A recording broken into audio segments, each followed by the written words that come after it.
Thank you, Anand. Oh yeah, small detail. Thank you very much. Very happy to be here.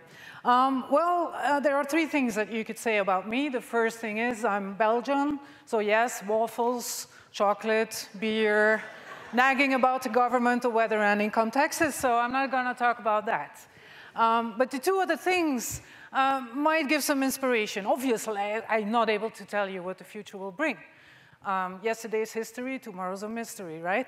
But there are two things that help me. And the first thing is, ever since I was little, I am eternally curious. I'm the kind of kid that would read everything, the newspaper. I would take my bicycle, go to the library, take out 6 books, the maximum, get home, read them, get back before the library closed, get 6 more, etc. So you can imagine what kind of kid I was. And I'm a tech optimist, at least I try to be. It's not always easy. But let me tell you why I fell in love with the internet the first time, 25 years ago, by accident, really, is that all of a sudden there was this enormous database of know-how. You no longer had to take your bicycle and go to the library. You could just type in anything and you would get this information. That's what kind of sucked me in 25, 20 years ago. And it was magic, right? And it still is. So you're probably wondering what that weird thing is on my slide. Does anyone know what the name of this animal is? The tardigrade, yes, the tardigrade. They're amazing. So they're very small animals. You need a microscope to see them. They are called water bears because they live in water, in your backyard, actually. And they're incredibly tough. They look completely unique, but they are also very, very badass. A Japanese scientist froze them for 30 years and then thawed them again, and they would just wake up and go on with their business like no big deal. And it's the gift that keeps on giving, really, the internet, because the information about tardigrades just keeps on coming. Someone discovered that by accident there were some tardigrades sticking to a rocket when it was shot into space. And when it came back, they found out that these space bears, as they are sometimes also called for this reason, were still alive. So and 3 days ago, true story, 3 days ago, I read an article about someone who did research about how do they procreate.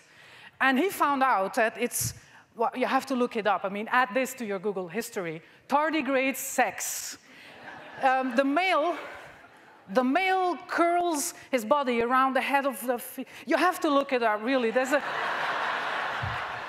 And last thing I'm going to say about them, they have sex for a full hour, and there are multiple orgasms. So I propose to call them sex bears from now on. Without the internet, I would have never known about the tardigrades. So that's what I love about the internet. And there are so many interesting things going on right now. To me, it is magical again. Google has these neural networks, algorithms that process a lot of information. And what's so fascinating is that this artificial intelligence has learned how to dream. They dream. So when this deep dream, when it looks at a picture of a plate, it'll start to improvise. And then it's very funny. Very often there are puppies and a lot of eyes. And when it sees it has a certain thing for that. Or artificial intelligence can study what makes a good Beatles song and make one. That actually happened 2 weeks ago. So it's a wonderful world that we live in these days. So that's when it's easy to be a tech optimist and to be in love with the internet. One last thing of the nice bits. This is a close-up of a cat's tongue. And it's been 3D printed. They're thinking about what they're going to do with it. And I'm a big Star Trek fan. So it's like the Beatles, Rolling Stones, is Star Trek and Star Wars. You're never the two. I am a Star Trek fan. And I have this thing called the replicator. It looks like a microwave oven. And you can just walk up to it and say, tea. Earl Grey, hot, zoom, and there it is. And you don't have to wash up, just put the empty cup back in there and shoosh, there it goes. So 3D printing, very exciting. A cat's tongue. So they're now thinking, could we maybe make a brush out of it? I have a cat at home, and I love it. She does it like twice a year when she just comes up to me and then licks my face. That's amazing. Now, I would buy this brush. I wouldn't be emotionally dependent on my cat because, you know, cats can be really assholes.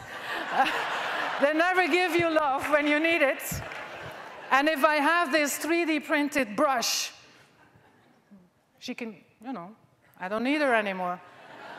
So speaking of Star Trek, there's so many interesting things going on right now, and you have the feeling that science fiction is finally coming true.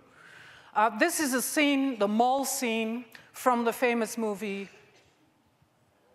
Minority Report with Tom Cruise, that's right. He's walking in a mall. And I hope yeah, that's what I do. I give away the ending of movies, so I'm going to do it right now. He is being identified through his iris, and he's got someone else's eye in his socket.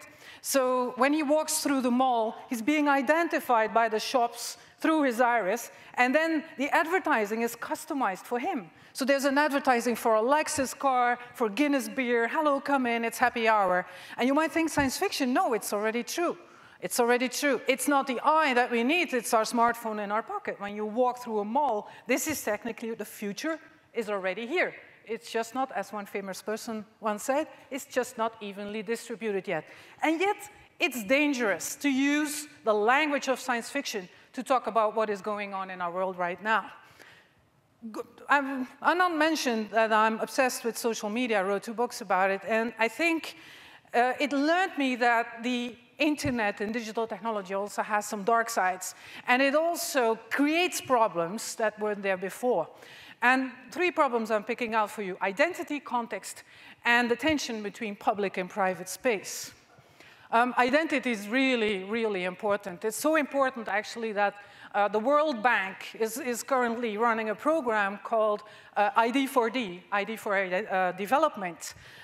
There are still 1.5 billion people without an ID. And this is important because for things like healthcare, access to healthcare, you need to identify yourself. So it is that important to be able to identify